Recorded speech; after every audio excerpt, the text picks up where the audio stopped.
High, চলেন আজকে একটা রুম মেকওভার দেখাই, যেখানে আমি আমার এই যে ওয়ার্কিং প্লেসটা যতটা পারি একটু গোছাবো। কারণ কয়েকদিন ধরেই আমার মুড এরকম হয়ে আছে যে আমার কিছু কাজ করতে মন যাচ্ছে না, কোনো আর্ট অ্যান্ড ক্রাফটের ভিডিও করতে মন যাচ্ছে না।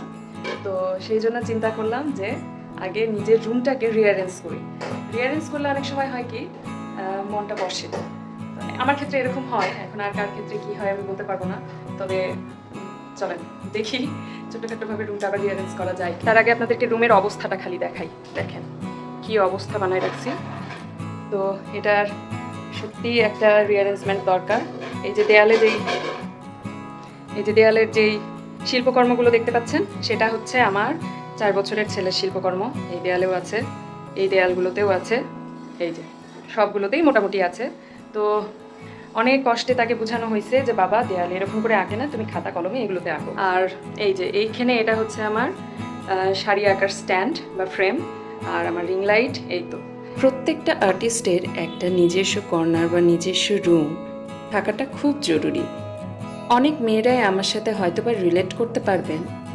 বিয়ের আগে নিজের বাড়িতে এইরকম একটা আর্ট কর্নার থাকাটা কিন্তু খুব স্বাভাবিক, কিন্তু বিয়ের পর নতুন একটা পরিবেশে গিয়ে নিজের জন্য একটা আর্ট কর্নার বা নিজের কাজের জায়গাটা তৈরি করা কিন্তু বেশ কষ্টসাধ্য। একটা আর্ট কর্নার বা নিজের কাজের জায়গাটা যদি ভালো না হয়, নিজের মনের মতন না হয়, তাহলে কিন্তু সেক্ষেত্রে কাজের মন বসানো অনেক কঠিন হয়ে পড়ে। আমি চেষ্টা করেছি নিজের মতন করে একটা কাজের জায়গা তৈরি করার। নিজের জন্য একটা কাজের জায়গা তৈরি করার মূল অনুপ্রেরণাটা পেয়েছিলাম রিজেকশন থেকে। হ্যাঁ, সঠিক শুনেছেন, বিভিন্ন চাকরি ক্ষেত্রে রিজেকশন থেকেই এই ইচ্ছাটা আমার তীব্র হয়েছিল। আমরা মেয়েরা যাদের ছোট বাচ্চা আছে এবং বাচ্চাকে দেখাশোনা করার মতন কেউ নেই, তারা অধিকাংশ ক্ষেত্রে নিজেদের ক্যারিয়ারটা স্যাক্রিফাইস করে দেয়। মূলত এটাই ছিল আমার চাকরি ক্ষেত্রে রিজেকশনের মূল কারণ। বিভিন্ন জব ইন্টারভিউতে আমার যোগ্যতা নিয়ে কারো কোনো প্রশ্ন না থাকলেও আমার সন্তানকে রাখা নিয়ে তাদের বিশেষ সমস্যা।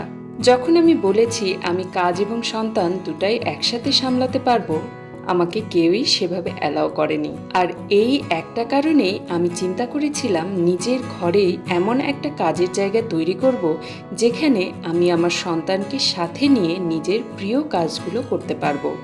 সেজন্যই নিজের ঘরেই একটা ছোট্ট মতন আর্ট স্টুডিও তৈরি করেছি, যেখানে কেউ বাধা দিবে না আমার সন্তানকে আমার সাথে থাকার, আর আমি আমার স্বপ্নের কাজগুলো করে ফেলতে পারবো।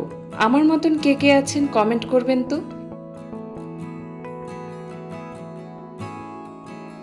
এই দেখেন, এটা হলো আমার শাড়ি আঁকার স্ট্যান্ড।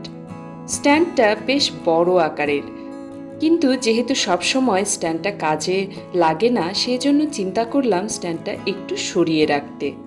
যেহেতু আমার রুমের সাইজটা একটু ছোট, তাই এগুলো জিনিস রাখাটা একটু সমস্যা হয়ে যায়। আর বাসায় যদি একটা ছোট বাচ্চা থাকে, সেক্ষেত্রে এই ধরনের জিনিস রাখাটা আরও একটু সমস্যার হয়ে যায়। সবটাতেই তাদের আগ্রহ বেশি হওয়া, আর এই স্ট্যান্ডগুলো যেহেতু অনেক ভারী, তাই সবসময় চিন্তা করি যে ওর কোনো ধরনের কোনো ক্ষতি না হয়।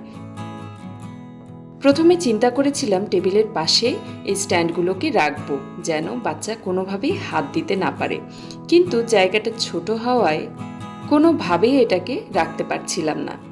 পরে অন্য ঘরে এটাকে স্থানান্তর করে দিলাম। আমি যে কোনো কাজ করার সময় আমার ছেলে এসে আমাকে চেষ্টা করে সাহায্য করার।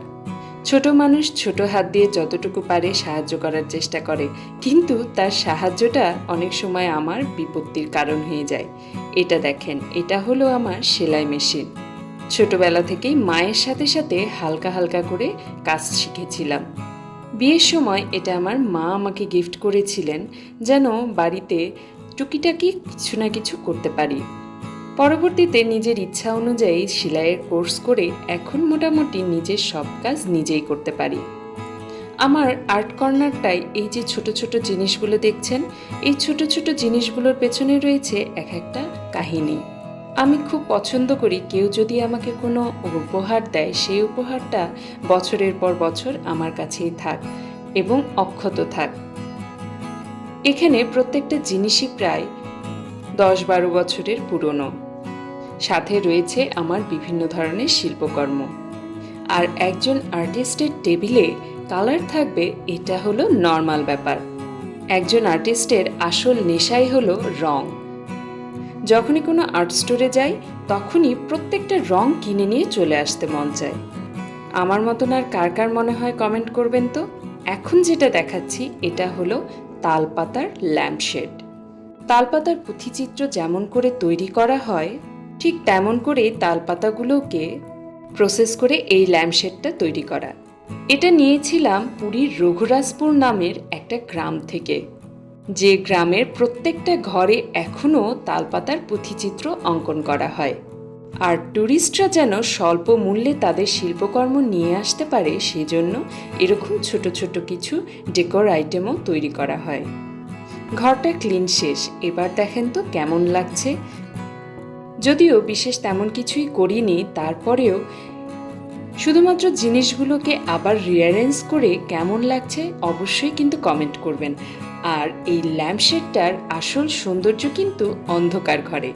এবার দেখেন তো পুরা লুকটাই চেঞ্জ হয়ে গেল না? আপনারা কারা কারা নিজেদের জন্য এমন একটা আর্ট কর্নার বানিয়েছেন সেটা আমাকে অবশ্যই কমেন্ট করবেন। আর চাইলে নিজেদের আর্ট কর্নারের একটা ছবি আমার কমিউনিটিতে অবশ্যই পোস্ট করবেন। আমার এই আর্ট কর্নার বা আর্ট রুমটায় আর কি কি করলে আরও সুন্দর আর অ্যাস্থেটিক একটা লুক আসবে আমাকে কিন্তু এটাও কমেন্ট করবেন। আর এমন সুন্দর সুন্দর আর্ট ভিডিও দেখতে হলে আমার চ্যানেলটা সাবস্ক্রাইব করে অবশ্যই পাশে থাকবেন।